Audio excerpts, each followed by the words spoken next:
I'm doing great, if that's what you're asking. Oh, hello, everybody. Hi, everyone. Welcome to the last In the Pit of the week. In the Pit, episode number 406. 406, baby. I'll do this just to be consistent. There we go. Today, obviously, as you can see, it is just me and Josh here. Johnny is away. He went home for the weekend. Nick is still on vacation, but both should be back on Monday. So I'll have the OG, the full crew here on Monday. But today is just me and Josh. Hell yeah. How are you doing today, Josh? I'm great. Got that Friday feel. Excited, Got that Friday feel. You know what today is, of all days. Drafters. Drafters, baby. Drafters. Drafters, baby. And you guys don't know what Drafters is, well, you're missing out. That's all I can say. If you don't know, well, you don't know. Well, you don't know. Now you know. Well, today, me and Josh are going to run through some topics. We have a few different things to talk about, few, NBA updates with the playoffs, a few other things we're going to get to. But before we do that, make sure to, if you're listening as a podcast user, you listen to these consistently, come over to our YouTube channel, check us out there, like and subscribe our videos, notification bells so you can get these as soon as they come out. We go live on Patreon every Monday and Wednesday. So if you want to watch us live like you are right now, you can head over to Patreon, get behind the paywall, watch us live 3 days a week instead of today. Today on Fridays, we go live on YouTube. So that's why we're here, obviously. But if you want to see us live all the other days, get on Patreon.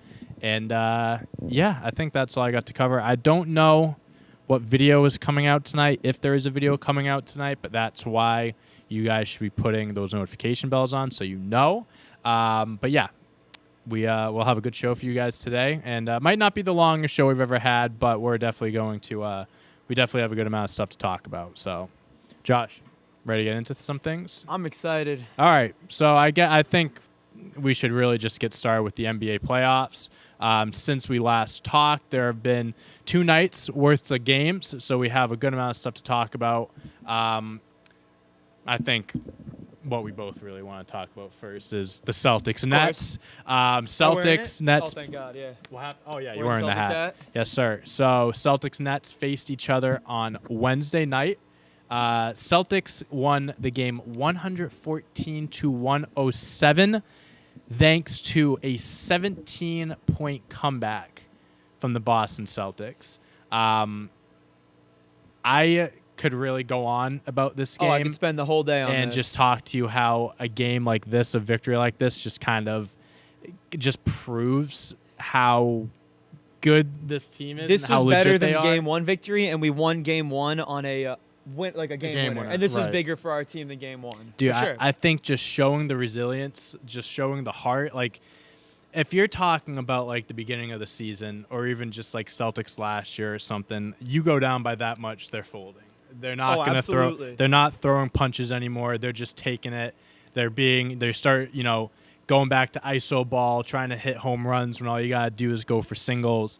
I think you kind of saw that a little bit in the first half. The Celtics definitely weren't playing Celtics basketball. All role players bailed us that. But the role players, Grant Williams, I mean, I think Grant Williams is, like, obviously not the reason they won, but, like, if it wasn't for his 17 points on perfect shooting, Celtics weren't even going to stay in the game. When they were going down in the second quarter, he was one of the only guys that was hitting shots to kind of not allow Brooklyn to go on a crazy run. It's like Grant Williams just come up the court, and he went 3 for 3 from 3. So he was hitting massive shots. He had 17 6 rebounds. Peyton Pritchard played 16 big minutes. Okay, I got a question for you. You're going to know this better than anyone. When Rob Williams gets back, who loses the minutes? Someone loses their minutes. Is it Pritchard? I think probably Pritchard. Yeah, I'd say probably Pritchard. I think also what Ime's been doing, and he said it after the game with, asking about Pritchard, why he played so much. It's just going to be based off of who's playing. Who's got the hot hand, yeah. Like if Peyton Pritchard, like you weren't going to bench him because he was hitting shots. That and step back too, even though it was almost a 3. Yeah. I think it's really going to depend on who's doing what, but I would think if I had to pick someone, definitely Pritchard. Yeah. And I'm happy you brought that up. I don't know if you saw what Shams said 20 minutes ago about Robert Williams. Robert Williams could potentially return for Game 3 tomorrow night or Game 4. Yes. No, we don't even need him for Game 3. Where I'm going out on a limb and saying he's not going to play tomorrow. Good. But I think them saying Game 3 or Game 4, he's day-to-day now. He's feeling great. He's been doing 4-on-4 practices, and I guess he's ready to do full 5-on-5 drills. And yeah, apparently it's only if Game 4, I believe, would be 3.5 weeks after he suffered the injury, and it was a 4 to 6 week timetable. So this guy just healed that meniscus healed up pretty quick. Yeah. So yeah, that's massive for the Celtics. No more Tyson there, just getting fouls. I mean, Tice plays well and he stretches the floor, but like he's a foul machine. Right. Yeah. He's definitely a guy that's going to be eats fouls. I think he's been fine. It's like for what he is. He's been okay. The first game, he was out of the game in maybe 8 minutes because he had 4 fouls or 3 fouls right away. Yeah. He's not necessarily a guy that's going to be putting up crazy numbers in the box score, but like when he knows how to play basketball. Like he knows his role. He's a Celtic. He's a valuable guy to have around. So yeah, Rob Williams is going to be massive when he comes back. But just going back to the game in general, I mean, Jason Tatum didn't have the best game of his career. I mean, he had 19 points on 5 for 16 shooting. He had 10 assists. And one thing I want to point out about Jason Tatum, and one thing that he's done a great job of this year, is in situations where he can't score. Whether it's shooting, driving, he's not getting anything. I think last game was a little bit of both. He doesn't just keep going. Like he's going to be doing some other stuff to help, which is playmaking. Defense. I mean, I don't have the stats in front of me, but his defensive numbers against Kevin Durant have been incredible this series. He's blocked Kevin Durant's shot twice this series already. Kevin Durant, I believe, as Tatum as a primary defender, has shot like 4 for 17 or something like that against him. I don't know if that's the exact number, but it's something along those lines. Tatum's been doing a phenomenal job at both sides of the court, and when he's struggling in one aspect, he makes up for it in another. So yeah, Brooklyn's down 2-0 now. Kevin Durant has not looked like Kevin Durant. It's his worst series ever. I think it's the worst back 2-game stretch since he's become like one of the best in the world, maybe. So I tweeted, this is the worst I've ever seen Kevin Durant look since he ascended to being. Okay. So ever since he lost the finals against LeBron in 2012, this is the worst he's looked since then. And he didn't even look bad. It was just he was young then. Yeah, 100%. 100%. I think that just says more about, honestly, I think it says more about the Celtics. Kevin Durant, after the game, was just like, they're asking him, and he's just like, they're throwing everything at me. Where are we going to rank this I don't want to say anything crazy. This Celtics defense is starting to look like a generational type of defense, not just like a regularly good defense, like maybe the best, was the best defense this season. But I'm talking like you can compare them to like the 2011 Mavericks, like the 2004 Pistons, like some real good defensive teams. Do you know who Zach Lowe is? He's an of course. ESPN analyst. Yeah. He said, I don't know if it was earlier today or yesterday, he thinks that this Celtics defense is one of the best defenses he's ever seen in his life. I don't think, if you just look at the statistical numbers, I mean, it's not outrageous to think something along those lines. I mean, just their net rating, they're on the road. I'm pretty sure their net rating was like plus 18. They would 41 away games. They won by an average of 18 points. You know how fucking crazy That's that crazy. is? That's how you prove you're good, winning big on away courts. Dude, it's like, that's why I'm not even really concerned about going to Brooklyn or anything. They're a better team on the road than they are at home. I don't think the home court advantage is that scary for Brooklyn. I just think it's a matter of time until Kevin Durant returns to form. That's the whole thing. He's going to go nuclear. He has to. That's very true. But at the same time, I counter that by saying I don't think he'll be able to play like that for 4 wins. Yeah, I think he needs 4 straight wins. The Celtics have them where they want them. They have Kyrie and KD's backs are virtually up against the wall. The only worst situation is if they were down 3-0.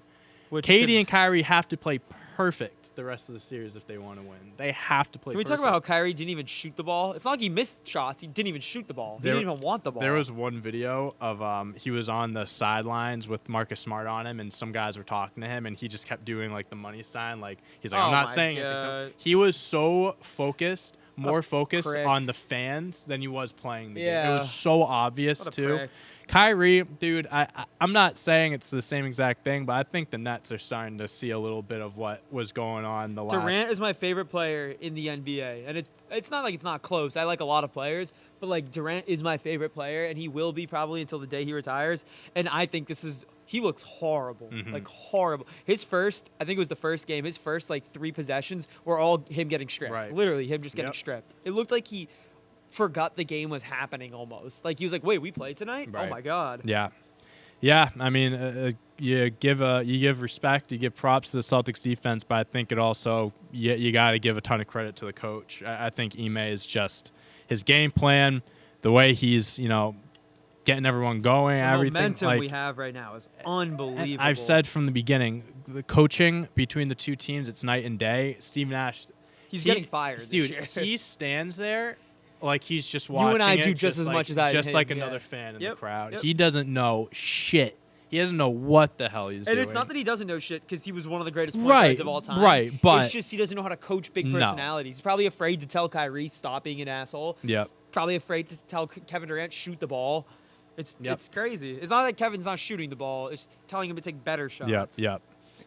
So yeah, that's the Celtics. They're up 2-0. They play tomorrow night in Brooklyn.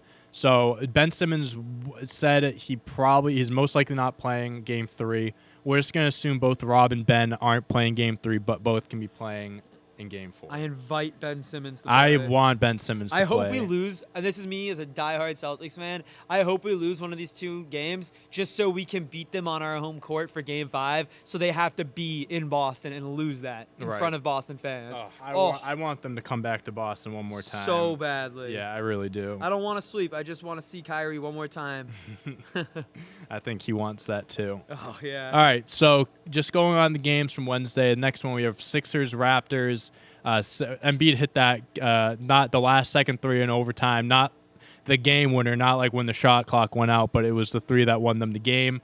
They're up 3-0. I mean, I think my bold pick was Raptors winning, but then you started I'm not saying this is the reason why, but once like Scotty Barnes went down, Gary Trent. It was over.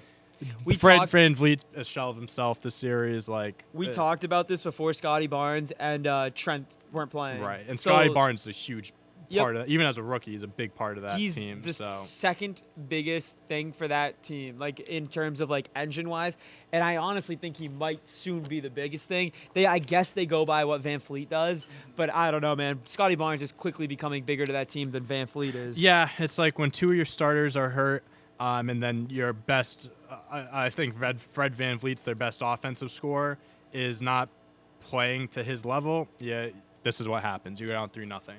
And then last game, Bulls-Bucks. So the Bulls actually won this game 114-110. DeMar DeRozan had a huge bounce-back game, had 41 points. But the biggest thing to take out of this, Chris Middleton sprained his MCL. Huge. And he is going to be out probably the rest of the series. So with that being said, do you think Chicago has a chance now to actually win this from Milwaukee without Chris Middleton, who is he is their second scoring option. So he had 18 before he left the game. Caruso is playing out of his mind, and his stats really don't even reflect that much, but he's guarding up on Giannis. Like, he's like, I'll go one-on-one with Giannis. I know I'll give my fouls up. I won't do anything much on offense. But to have a guy who just wants to take on the best player in the NBA head-on-head like that, and he's not even like – just the personality of what Caruso is doing is rubbing off on the other players. DeRozan is a guy who could go cold quicker than anyone else, especially because he can't really rely on getting his three-point shot off like other guys can. When your best player is a mid-range specialist, and then your other best player, I would say, is Zach LaVine, and Zach LaVine can go completely like ghost mode. You can just be like, is he even on the court? Like trying to find him on a court. It's tough to pick them still, even with the injury through Chris Middleton, but I think they could pull the series out in 7. If Vucevic can hold Brook Lopez down, maybe get him into foul trouble early, Drew Holiday has to play out of his mind now. You're going to force Drew Holiday to be the best one on the court, baby, other than Giannis. I don't know. I have faith in the Bulls. What about you? I think that their odds have definitely been boosted after this. I think, Chris Middleton is... he's a big part of their team. He was a big part of them winning the championship last year. He's Giannis's Robin, Yep. essentially. You got guys like, obviously you have Drew Holiday. He'll step up, and I think you can trust in someone like him to, carry the load that Chris Middleton had. But I think, What did Levine have last game? I'm he curious. had 20. 20, yeah. 7 for 13, but like when DeRozan's shooting 31 times, it's like he's not going to. Oh, my God, yeah. Because DeRozan had 41 on no threes. He shot twice, missed He just 0 for doesn't 2. shoot threes. Hey, he's keeping the mid-range alive. Alive, I respect yeah. it. In the playoffs, that's fine because the game slows down. Right. I think this. He doesn't have anything to prove. I'm not saying it from this perspective, but you're gonna see. I mean, Giannis. He's got to lead him. This is up to Giannis. This is a he has good a lot prove-it more series. pressure on Dude, him. I mean, people were like, "Oh, how the Bucks gonna do it?" What are the Mavs doing right now? Their best players, Rodney Bullock and Jalen Brunson and like Spencer Dinwiddie. Jalen Brunson has the second most points in the playoffs. Exactly. Behind Donovan Mitchell. Exactly. Yeah, I do think the Bucks still make it out of the first round. I don't think the Bulls can still beat. I think just as long as you got Giannis, you're fine. But you're gonna see, Giannis is gonna have to put a lot of have to carry the load for the Bucks. That's just what you're gonna be seeing going forward. So that was Wednesday. Then yesterday we had Grizzlies Timberwolves. The Grizzlies were down 26 at one point. The Timberwolves were getting a little ahead of themselves. They were Karl-Anthony Towns was talking a lot of trash. Oh my God. And Pat Beverly, obviously, especially at the beginning of the game, he was talking a lot, doing a lot of celebrations, all for the Grizzlies to outscore them by 25 in the fourth quarter and win by 9 points. So they were down by 26 or 27, won by 9. That's a 35-point swing right there. They were on a 25-0 run at one point in the game. Yeah. And the coach didn't call a timeout. Chris Finch, what are you doing, bro? What are you doing? It's call a timeout. Yeah, it's frustrating. The Timberwolves, they have the talent, they have everything, but I feel like they make some boneheaded decisions. And Anthony Edwards hasn't gotten to the age where he's like, let me get the ball. You guys are all worse than me. Let me go to the rack 4 times in a row, slow the game down. Yeah, I mean, the only person on the Timberwolves that had more points than him was D'Lo. And D'Lo shot 8 more times than him. Yeah, Karl-Anthony Towns only shot 4 times last night. He had 5 fouls before the fourth quarter. I'm pretty sure. Wow, that's crazy. But yeah, the Grizzlies, Desmond Bane had 26. He had 7 threes. Ja didn't look good last night. Ja had 16 and 10. He looked bad. Yeah. He had a triple double. He had did. 16, His 10, first, and 10. Playoff. He shot 5 for 18 though, so I see that. Brandon Clark off the bench, 20. I mean, that's massive right there. Yeah, I mean. I think it's still going to be a close series. I think the Timberwolves are still going to get another game at least on there, but Grizzlies are deep, man, and they're legit. They're one of those teams too. They'll take the punches, but you don't count them out. You really don't. In the NBA nowadays, no lead is safe. So Grizzlies are up 2-1. Mavs Jazz. Mavs won by 8 points. This is something I want to talk about. They're up 2-1. And Jalen Brunson had 31. What Dinwiddie had 20. Do if you're the Jazz and you lose the series? What's the first thing you do in the offseason? Because now this is what, 4 years in a row being a top 5 team in the West. Yeah, you start looking at trades. If they get eliminated the first round, they are not coming into next season looking like they are now. I said it. I think Gobert would be the first one to go as far as superstars. Donovan Mitchell's last case scenario, unless it turns into I'm not playing for you guys, I'm demanding a trade and I'm not playing. That could happen. I don't know if that will happen. But if they lose the first round, they are making major moves. They could fire Quinn Snyder. Oh, Quinn Snyder's all but gone. I don't even think there's a world where he stays. Didn't he win Coach of the Year a year ago or 2 years ago? He may have. Yeah. I don't think he's a bad coach. I just think. You got guy. I mean, listen, Rudy Gobert has been a consistent defensive player of the year candidate, but Donovan Mitchell, watching him play defense, he's non-existent. It's 4-on-5. You just don't have other guys. He's bad, that and care. Rudy Gobert is. Did you see what? Okay, so it's very easy when you get to the playoffs if you're bad at one thing to make a team really bad at that one thing, and they were literally just bringing Rudy Gobert to the top, setting a screen, getting him on. And it didn't even have to be a guard. Anyone who can dribble a basketball, basically, that's not a center.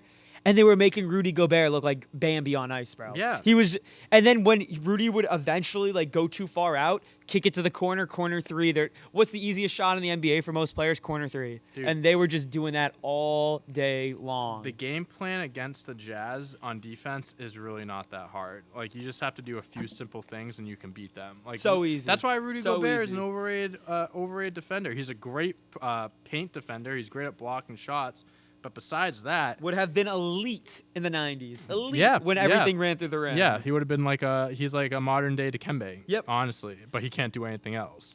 That's a good comparison because Dikembe would look like this too in the modern day NBA. 1,000%. So yeah, I mean, I think they're gonna blow it up if they don't make it out of this first round, which is what it's looking like. And they're doing this with the Mavs are up 2-1 without Luka. Without Luka Doncic. Jalen Brunson's going to get a bag this offseason. Luka Doncic has the highest usage in the NBA by like far. Mm-hmm. And or him and Jokic. And like they don't even have him. That's crazy. Yep. Jason Kidd is looking like coach of the year right now, and all he's doing is what you and I would do, which is just get Rudy Gobert involved in everything. Yeah, it's not a hard game plan. It really isn't. Especially when Donovan Mitchell, your best player, can only play one side of the ball. He really can. It's insane. Bogdanovich looks like like elite defender compared to him. Yeah, it's rough in Utah, but unfortunately, I think you saw their ceiling. That's the most they can do. What did LeBron say? No one wants to play in Utah, or no one wants to play as Utah when he was talking about NBA jams. Probably. Yeah. I wouldn't want. Who wants to be in Utah? Exactly. No offense to our fans from Utah. No, Utah is a cool place for like traveling, but if you want to be an NBA player, not the place to be. Not the place to be.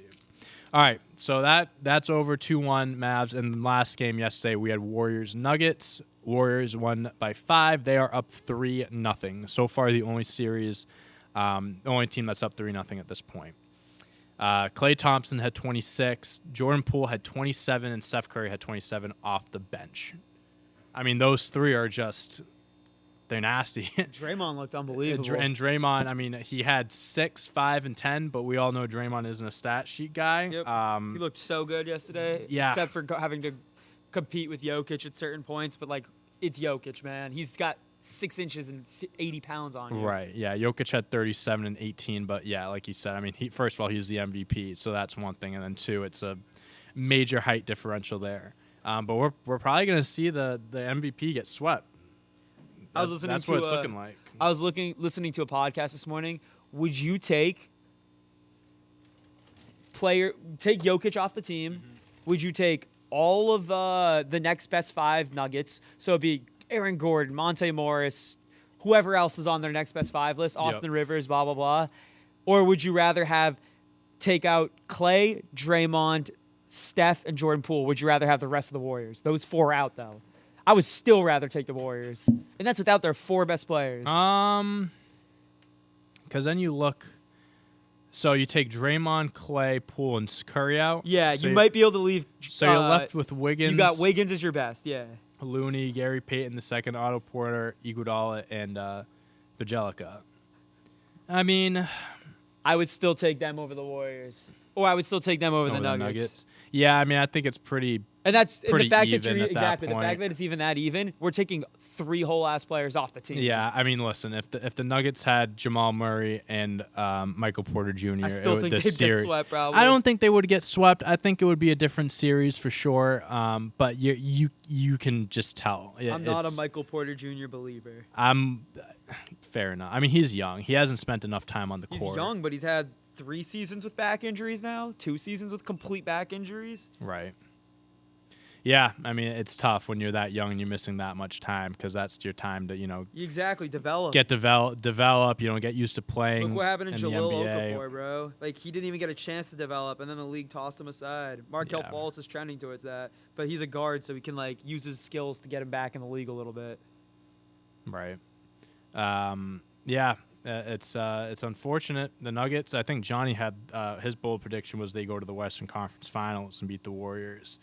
So me and him, our bold predictions for the first round are not looking too good right now. So that series is 3-0. And then tonight, just to give a little preview, Heat Hawks at 7. Miami's up 2-0. They're in Atlanta. Bucks Bulls in Chicago. Series tied 1-1. And then we can talk about this a little bit. Suns Pelicans in New Orleans. Devin Booker most likely also out for the Huge. remainder of this series. And the Suns, Huge. at least from an offensive standpoint, their numbers are a lot different than when Devin Booker's You'd playing. rather lose Chris Paul 10 times out of 10. Yes, I agree with that as well. Because Devin Booker's a guy, especially in the playoffs, that's going to guaranteed give you 25, 30 a night. Yep. And you're losing that. Guys are going to have to step up big time. Big See what time. Miguel Bridges is all about. Yeah, I mean, Chris Paul is going to have to score a little bit more. You got to have your role players score. Cam Johnson, Ayton Michael wants Bridges. that money, bro. Ayton wants the money. Jay Crowder's going to have to hit some shots. Yeah, that's Landry Shamet.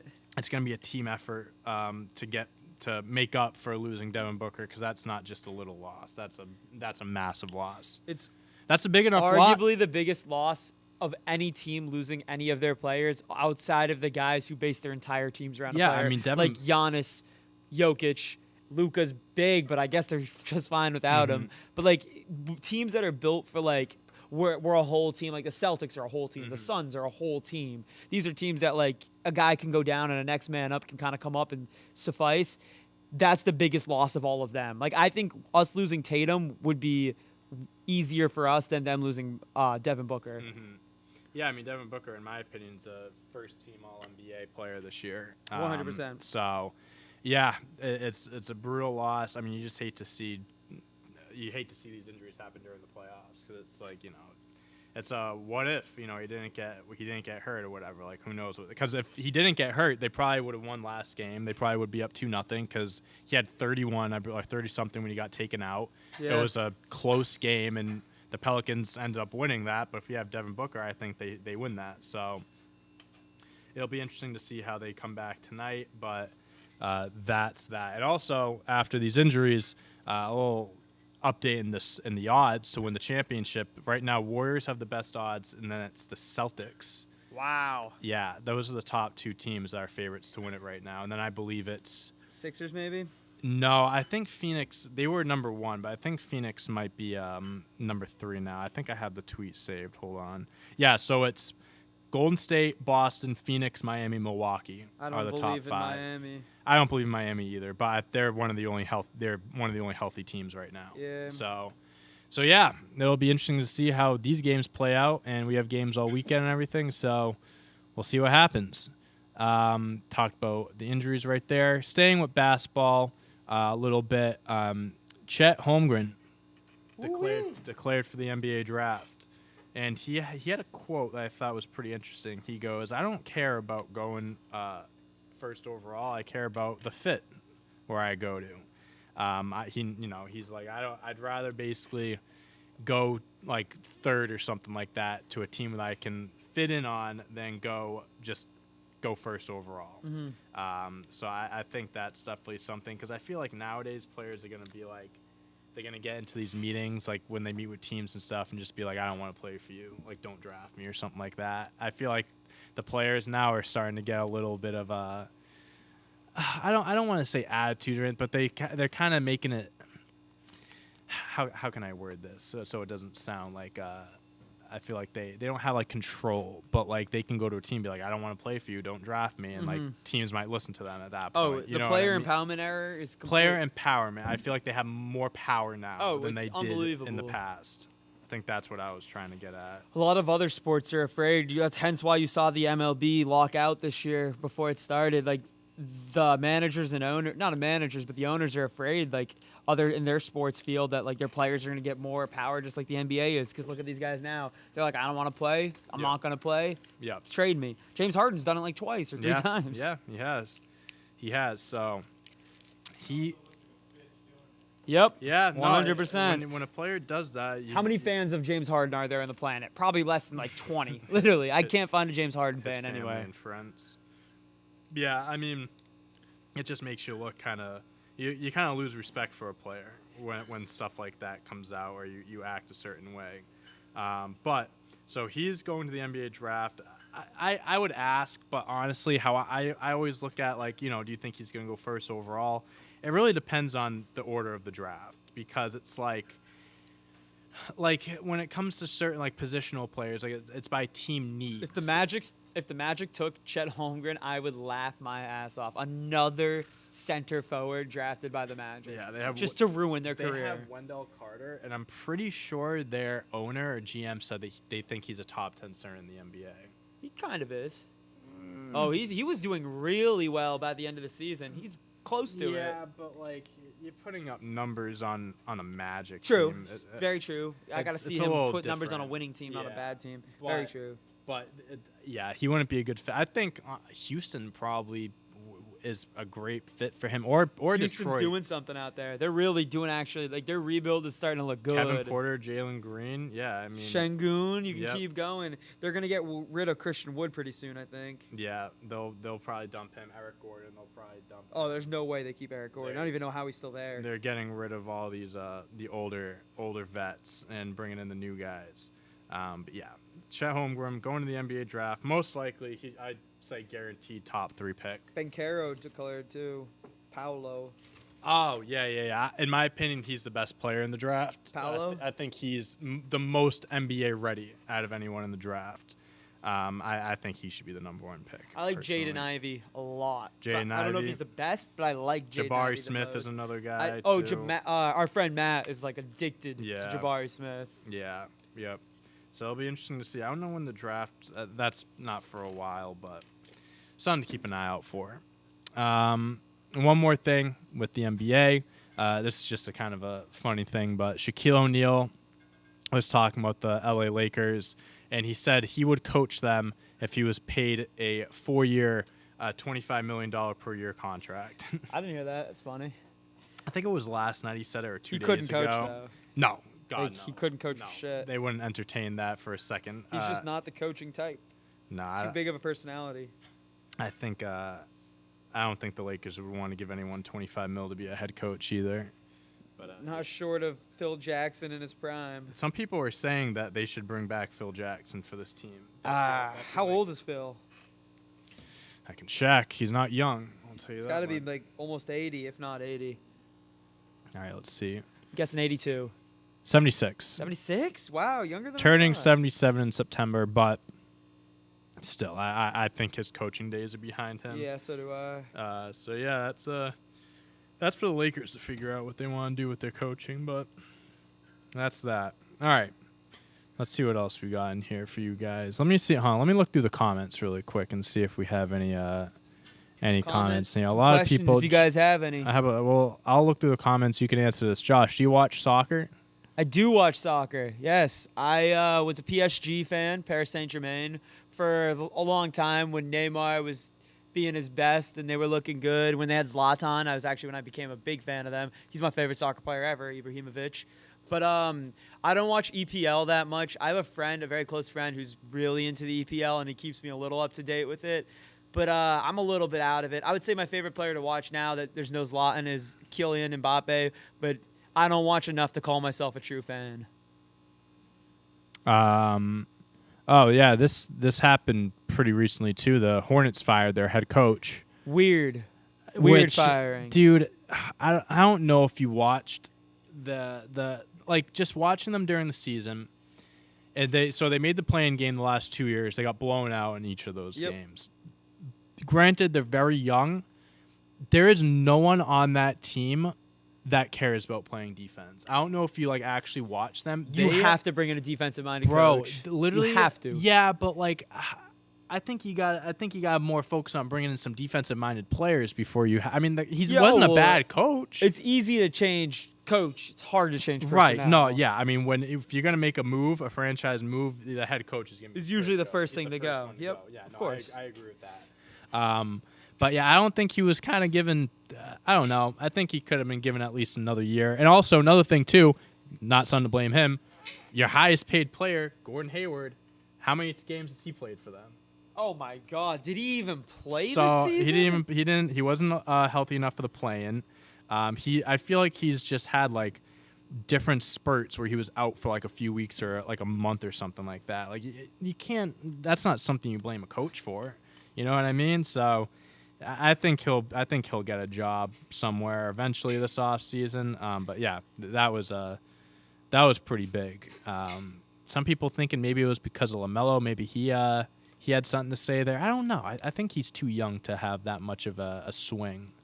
But I saw a good question in there. Miggy, what do you think about the Yankees walking Miggy for 3,000? Oh yeah, so that was one of the topics we had. Bet. Yeah. So what are your thoughts on that? So I think I'm a Yankees fan, of course, but I think it's horse manure. I mean, let the man just throw the man. I get you had guys on second and third, and the baseball analytics say walk the guy, especially the power hitter. But there are certain things when you are outside of baseball now where you're like, let him crank a 3-run homer if he cranks a 3-run homer, man. Your Yankees lost that game anyways. The next guy up hit a double. Yeah, exactly. Literally, the Yankees lost that game. Being a Yankees fan as long as I have now, there are games we're destined to lose. We were destined to lose that game. And if Miggy got his hit on us, good for him. I'm glad it was on us. All publicity is good publicity, all right? That's Even true. Bad publicity is good publicity. That's what they say. Exactly. So yeah, that happened. I think he had an interview. They were talking before the game too about how he was being scouted by the Yankees or something like that. And one of the Yankees scouts said to him, the only way that you'll make it in the MLB is if you become a pitcher. And Miguel laughed at that and said, "Yeah, that guy got fired. That guy isn't around anymore." Yeah. So I thought that was pretty funny. I love those takes where dudes are just like so far off. It's funny. Yeah. I mean, obviously hindsight's a little bit, it's a little 20/20, but like the draft diaries. You read these things about like NBA players' draft diaries. Freezing cold takes or something like that. Yeah. I love that shit. That is a tough job though, because you got to throw yourself like you're throwing your opinion out there, and you can like. Once you write it down and you throw it out there, that's for fodder for anyone else if you go wrong. Anyone could use that as a quote, chalkboard material. Yeah, I mean, listen, no one can see into the future, so it's like you can only be so hard on people. You know, you're just giving your opinion and stuff like that. But that guy was really wrong. Also, Miguel Cabrera did go 0 for 3 before that last at bat too, so it's just kind of like, you know. What's your biggest little side note? What's your biggest like draft memory? Like, do you have a big draft memory? Like NFL, NBA, we're not watching the MLB draft, that's for sure. No. Well, I mean, maybe with your cousin and stuff, but like. One thing I remember I thought was really funny was when it was the year of the Celtics. They drafted Marcus Smart at 6. 6, yep. And then they took James Young at 13 or 14. Mm-hmm. And I remember Bill Simmons was covering that draft, and he was so hyped. They got James Young. No. He was like steal of the draft. He is going to be he had one crazy dunk in the national championship, and I think he had a good run in like the last few rounds. But like that guy turned nothing. He turned out to be nothing. He's not even in the league anymore. I think he was out of the league after a few years. Probably that, because I remember they cut to him and he was doing like a fist bump, and then he didn't know the camera was on him, and he realized he was like, oh, didn't want people to see that or whatever. But he was just so hyped for what turned out to be nothing. Thank you, Cody Clark. You're the man. What did Cody do? I don't know how this works that well, but it looks like he did something nice. Cody, what did you do? Good old Cody Clark. Oh, thank you, Cody. Yeah, I think we turned on something where people can donate now or something sweet. like that. We had a few people donate the other day, so. Me? They are Miami, Florida. I'm not gonna pick that up. That's spam. Yep. Spam. Oh, and to go back, my draft memory, favorite one what's is yours? Kristaps Porzingis getting drafted by the Knicks in New York, and getting every booed. person in New York booing him. Yeah. And then Stephen A. the next day being like, "We drafted who? Yeah. Who?" Even Jaylen Brown, when he got drafted, people were booing. Yeah. I remember that draft too. Jaylen was relatively unknown because he went to Cal. He was very they didn't unknown. do anything. He was such a raw athlete. I think he was projected to go like 7 or 8 maybe. He's the biggest one where I was like, how did they see what they did? Right, yeah. Because Tatum, you had all the intangibles in Duke. Right, you saw the ceiling in Tatum. Jaylen Brown was just you knew he was going to be a pro. He barely even played his rookie year. Yeah. And I remember before the draft, there was a leak. They were just like testing the graphics and stuff, and they had Celtics pick was 3, and they had Buddy Hield. And a lot of people, including myself, I was a big Buddy Hield guy. Buddy Hield was nice. I mean, 4-year player. You knew what you were getting out of him.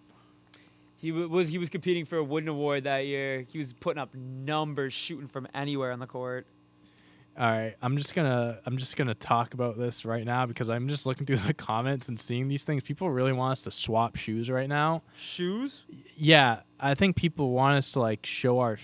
Do you guys have foot fetishes in the chat right now? What's going on here? Freaky going on. Yeah, Amanda, I can't wait for this man to keep scrolling down the comments. Yeah, I think I'm starting to pick up on what you guys are doing right now.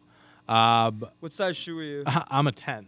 I'm an 11, so we can make it work. All right, we'll go through the rest of the show. You guys keep doing what you're doing in the comments. Maybe we'll get to it by the end of it. All right, so that's that. McLovin was at the Celtics game. Did you see that he was? Really? Yeah, he took pictures with. I think Tatum signed a jersey for him. He took a picture with Rob Will. There was a clip because they showed him on the big screen, and Rob Will and Aaron Nesmith are on the bench, and Rob Will looked up. And he's like, "Oh shit, that's McLovin." What and a guy. He looked at Nesmith. He goes, "Look." He goes, "What?" He goes, "That's McLovin." And he kind of double takes. He goes, "What?" He's like, "Yeah." They were freaking out. It was hilarious. That's so funny. Well, I mean, they're our age, so yeah. it's super bad to them. Was they watched it same age as us and everything. Superbad was coming of age. I remember watching that, being like, "Oh, okay, life's gonna be pretty sweet, man. If it's all like this," even though it wasn't that happy of a movie. Where would you rank Superbad for comedies? Because I feel like I hear people outside of my top 10, not in my top outside 10. of your top 10, not in my top 10. Because I feel like I've heard people consider it one of the best comedies of all time and stuff like that. It's really good, but there are a lot of Will Ferrell movies that I don't know if I might be able to think of 10 Will Ferrell movies I'd put before that. Sure. I think Old School is one of the funniest fucking movies of all time. What's your favorite Will Ferrell? Old School? If I had to answer that right now, I'd probably say Old School. But obviously, Anchorman is a classic. Good. Step Brothers obviously is just So mine's a The Other staple. Guys. Other Guys is and I'll tell comedy. you why. There is not a point in The Other Guys where they stop letting up on the jokes. It never gets serious. Even in the Step Brothers, they have those couple serious moments and things like that. And in The Other Guys, I shit you not, from scene to scene to scene to scene, they never stop with the jokes. And it is one of the best casts I've ever seen. Mark Wahlberg, Will Ferrell. Then you have oh god, the police. Is it Michael Keaton, the police detective? Yeah, I know. Yeah. I don't know his name. The one who keeps singing TLC songs. Yes, I think it's Michael Keaton, the old Batman. But it's so funny. Samuel Jackson and Dwayne The Rock Johnson, Aim for the Bushes right at the beginning. Aim for the Oh, The Rock is in that too. That's right. When that movie came out, I did not know that was The Rock. It took me a couple times after to figure out that was The Rock. That's hilarious. Yeah, was it Dirty Mike? Yeah, Dirty Mike. We will fuck in your car. Thanks for the F Shack or something like that. Dirty Mike and the Boys. Dirty Mike and the Boys. I remember I played Fortnite years ago, and it was bottom 2, and I died. I came in second place, and the guy that killed me was Dirty Mike and the Boys. I was just God damn it. God damn it. All right. Let's see here. What else do we got? We talked about Debo the other day. Oh, have you seen the whole Mike Tyson thing with him going off on that guy? Yeah. So there was a video that came out. I think TMZ was the first to report this. Mike Tyson was on a plane, and there was a guy that the video shows just Mike Tyson beating the absolute shit out of this guy, just absolutely destroying him. And people are saying, he was this, he was that, he was drunk, whatever. This is not the first time Mike Tyson has beat up a random person. Yeah, it has to. Yeah. So I guess this guy was intoxicated. He was saying a lot of things to Mike Tyson. I guess he threw a drink at Mike Tyson. He's probably one of the last guys you want to do that to. Who the fuck do you think you're talking to? It's Mike Tyson. I'm trying to see if I could pull up the video here so we can watch it. But yeah, so a little more details here. I mean, Mike Tyson's also 55 years old, and he just clowned on this dude. So there's not really much of an investigation because the man was extremely intoxicated, wouldn't stop provoking the boxer in his seat, and Mike Tyson just lost his cool and started punching the guy in the face. It happened at 10:30 at night at San Francisco. Mike Tyson wasn't bothering anyone. He was doing his own thing, and the guy just kept harassing him. This is the video. I don't know if you've seen it. So this guy is just behind him, just being annoying. Where are the stewardesses and stewards to be like, bro, get back to your seat? Right. Why are they just letting this happen? So Mike's there. This guy's still talking. Skip ahead a little bit. Okay, I think we're about to get to it. The guy's all smiles and stuff like that. I don't think he gets punched in that video. That's him after he gets punched. That's after he got punched. Yeah, he got lit up. He did get lit up. He literally can't talk. He's got brain damage right there, bro. Yeah, I mean, that's just... Oh, my audio's on here. All right. Yeah, I was going to wonder, where's that audio coming from? It was from the YouTube stream. Yeah, I mean, he is the last guy that you want to provoke. Idiotic. So good for you, Mike Tyson, for standing up for yourself. Do you believe Jason Tatum will win an MVP in the future? I think it's all but certain he'll win an MVP in the future. Yeah, I definitely believe it's in his capabilities to do that. I think he'll probably finish top 7 MVP voting this year. I think 7's the bottom. I think he can be top 5, but I'll just say 7 to be safe. And this was kind of the first year that you saw, like, this guy can win it. Like, if he played like he did in the second half of the season all year long, he might have had a top 3 candidate. He might have had a every chance single at it, season. I think he would have had a chance. There was a point where he was actually 4th in MVP rankings, but Jokic, Embiid, and Giannis were ahead of him, and at that point, it was kind of a foregone conclusion that it was either going to be Jokic or it's going to be Embiid. Embiid, and Embiid is well deserving. Do you think Embiid's going to win it? Oh, for sure. I have a bet on Embiid winning the MVP, and I would like for him to win it, but I don't know if he will, because you have to keep in mind too. I don't know if you even like consider this into why you said Embiid, but like they don't look at playoffs. Like, playoffs. Yeah, I know. If they looked in the playoffs, yeah, I mean I think that's pretty decisive that Embiid probably is more deserving, but I think Embiid should get credit for the fact that he had to.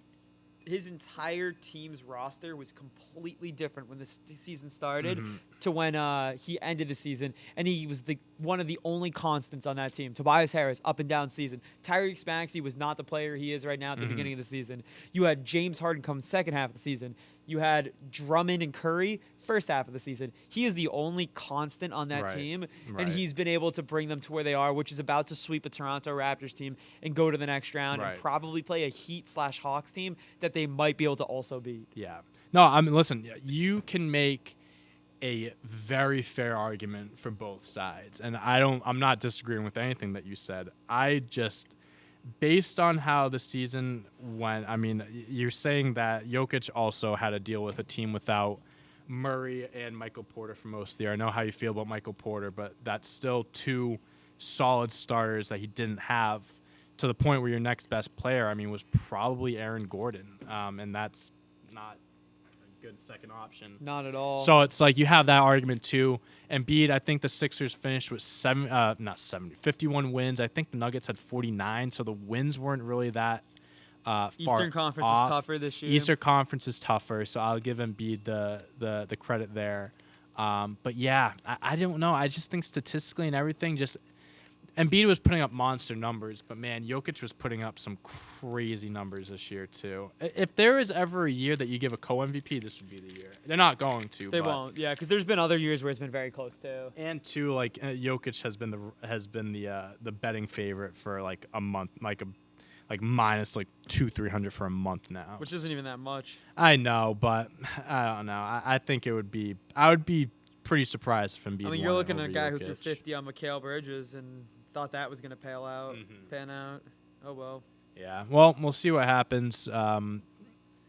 Either one, they're both very deserving of it. That's for sure. So we'll see. I think the awards are next month or it's in June. So obviously we know Marcus Smart won it, but I think it's like the first or second week of June. Yeah. Another basketball topic we can stick on this really quick. Jay Wright, Villanova head coach, most likely retiring from coaching. Oh, he is retired, I thought. So he announced his retirement. He's been head coach. He's been head coach of Villanova since 2001. So he's been coaching for 21 seasons. The Kyle Neptune will become the next head coach. Is it the Fordham coach? I don't know. Not 100% sure. Okay. But he put out a letter. He said, over the past 21 years, I've had the opportunity to live a professional dream as the head coach of Villanova. Blah, blah, blah, blah, blah. We can always say our gratitude to the players, coaches, administrators who have been with us on the path. Blah, blah, blah. Now, though, it is time for us to enter a new era of Villanova basketball. After 35 years in coaching, I am proud and excited to hand over the reins to Villanova's next head coach. I am excited to remain a part of Villanova and to look forward to working with Father Peter, Mark, and the rest of the leadership team. Once a Wildcat, always a Wildcat. So, Jay Wright, he finishes his career with 2 national championships, 2016-2018, 8 Big East regular season titles, 5 Big East tournament titles, 16 NCAA tournament appearances, and 4 Final Fours. He's pretty impressive. Probably the best coach outside of Like Coach K. And Roy Williams. Roy Williams. I think outside those two, is there anyone better? Over 21 seasons, he had a 520-197 record. So I don't know if there was anyone better than him. And they had over 30 wins 6 different times. And all time as a college head coach, he's 642 and 282.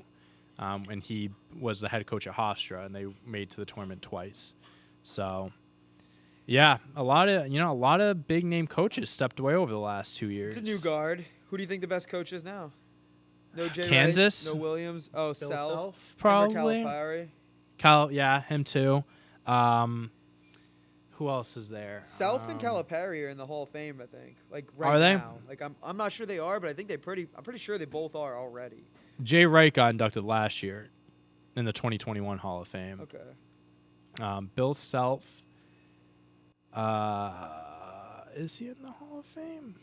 Yeah, I think he is in the Hall of Fame. I'm not. Yeah, 2017 he got inducted. Yeah, and I'm pretty sure Coach K's in too. Yeah, that makes sense. So yeah, crazy. A lot of movement in college basketball. Coach Calipari, but yeah. Coach Calipari. Yeah. Bob West Huggins, Virginia? the Huggy Bear. Yeah. Huggins is cool. I think Mark Few is very good, Gonzaga's head coach. Gonzaga. But he keeps having the best team and losing. So that's got to be a knock on your career somewhere. Izzo? Someone said Izzo in the chat. Izzo's good, but, dude, they haven't been great for how long? Like, when was the last time I thought Michigan State was going to do it all? Draymond Green teams, Oh, yeah, maybe? a long time ago. Denzel Valentine teams. I remember Yeah, Denzel Denzel Valentine lost as like a Valentine, 15 seed. yeah. Or lost to a 15 seed. Was that the year that who was it? What was the team? Florida Gulf Coast? Was it Florida Gulf Coast that beat them? Maybe. Who beat the Michigan State team that year? Kevin. Who beat Michigan State the year, or Michigan when they were the 15 seed? Was it Florida Gulf Coast? Oh, Leonard Hamilton's really good. Whoever said that. That's a good pick too. When Michigan State got upset by the 15 seed.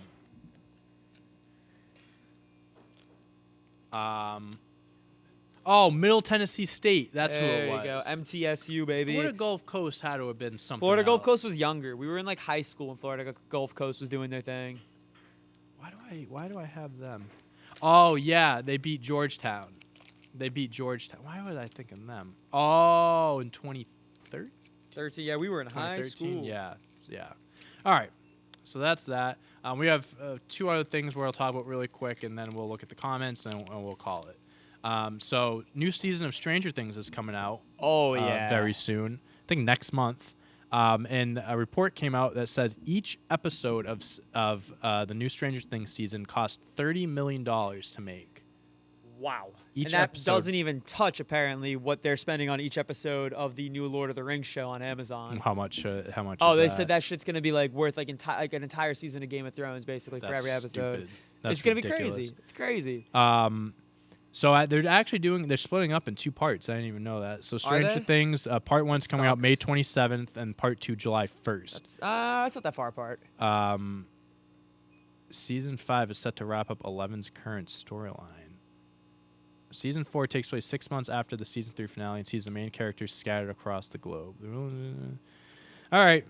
Have you watched every season of Stranger Things? Oh, my God, yeah. Yeah, I have Stranger too. Things also has probably the worst episode of a television show I've ever seen in my life. Which episode? It was in season 1, and it might be episode 8 or 9. It's the one where 11 goes and meets the other people that like have nothing to do with the storyline, the main storyline. If you've watched Stranger Things, you're gonna know exactly what I'm talking about. If you can remember season 1, it was the only episode where they don't deal with all the kids. It's when 11 goes away and she's like with all those other people. I know exactly. I remember exactly what you're talking It was the most about. derailing like off-putting episode in a story that was so like had you pinned to the edge of your seat, and then out of nowhere you get dragged out and have to watch this episode. You're like, what is this shit? Yeah, That's my least favorite episode of a television show ever. That being said, season 1 I think was by far their best season, and then it kind of just I don't know.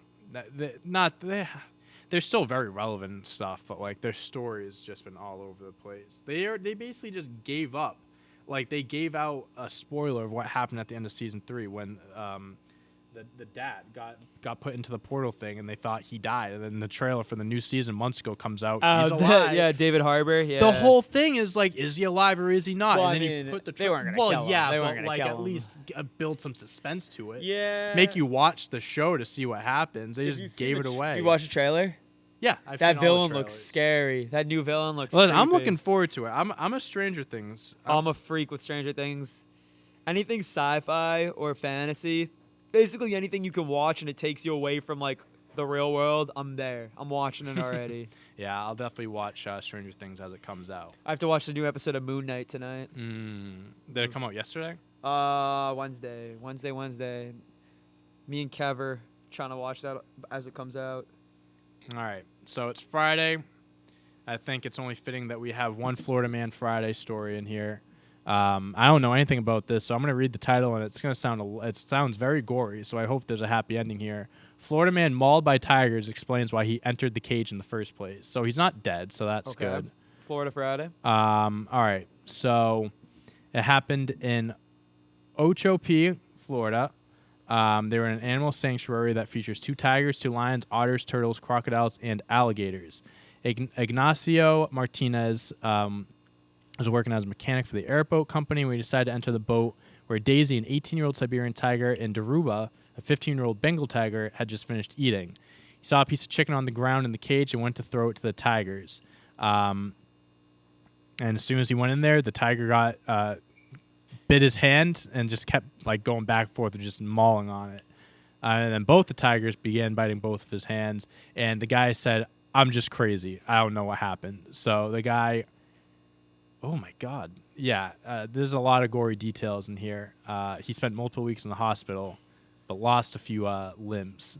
Don't go into tiger cages, guys. I hate to bring this back up, but anytime I see that shit, I'm like, it always stems back to Harambe, bro. R.I.P. to the great prince, but come on, man. Yeah. What are you doing? Don't go into an enclosure. They shouldn't even be in an enclosure in the first place. They should be running free doing their thing. Yeah. So what are you doing going into their only plot of land they do have to their name? Yeah. Like, what are we doing here? Don't be stupid. Imagine if I gave you, imagine if I told you for the rest of your life you could only have this one room and it's yours, and then you just had some guy run into your room. Would you not be pissed too?